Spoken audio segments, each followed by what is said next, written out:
အောင်မြင်ချင်လားတင်းကိုဒုက္ခပေးတဲ့လူတွေကြောင့်မစင်စားနဲ့တင်းကိုပြဿနာရှာတဲ့လူတွေကိုကြည့်ပြီးအာယုံမဆိုင်နဲ့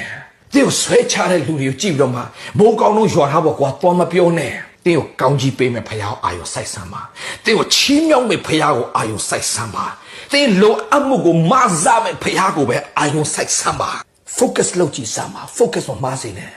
ဖရားရှင်တာဝန်ယူသွားလိမ့်မယ်ဒါဝိ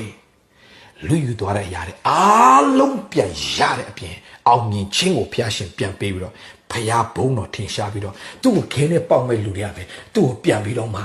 ယူသေးရတယ်ဒါတကယ်ဖျားလူပါဒါတကယ်ခေါင်းဆောင်ခေါင်းပါပြန်ပြောရပြီနှစ်ဆယူသေးမှုတော့ပူရသွားတယ်မဟုတ်ဘူးလားယင်ဒီတင်ငန်းစာယူတော့တင့်ကိုပြဿနာရှာတဲ့သူတင့်ကိုပြစ်တင်တော့သူတင့်ကိုကြောက်ရွံ့အောင်လုပ်တဲ့သူတွေတင်သွားပြီးတော့အာယုံမဆိုင်နဲ့ဘယ်ရမှတင်မကြောက်နဲ့ဘယ်ရမှတင်မစိုးရင်နဲ့ဘသူမှသွားပြီးတော့အာယုံဆိုင်ပြီးတော့ဝမ်းနဲ့မနေနဲ့ကြေကွဲမနေနဲ့တင့်ကိုဆွဲချတဲ့လူတင့်ကိုဒုက္ခပေးတဲ့သူတင့်ကိုကြေကွဲအောင်လုပ်တဲ့သူတွေတင့်ကိုနာကျင်အောင်လုပ်တဲ့သူတွေတင်ကြည့်ပြီးတော့သွားပြီးတော့မှအာယုံဆိုင်မနေနဲ့အချိန်ကုန်နေညီကိုမောင်မတော့တင့်ကိုချီးမြှောက်မဲ့ဖရားရှိတယ်တင့်ကိုချစ်တဲ့ဖရားရှိတယ်အငယ်ဆုံးသောသူကိုအာယုံဆိုင်တဲ့ဖရားရှိတယ်ဒီနေ့ကျွန်တော်ဒါဝိဒ်အားဖြင့်အားပေးခြင်းတဲ့ຢာတစ်ခုကတော့တင့်ကိုချီးမြှောက်မဲ့ဖရားတင်းကိုမဆာမယ်ဖေဟာ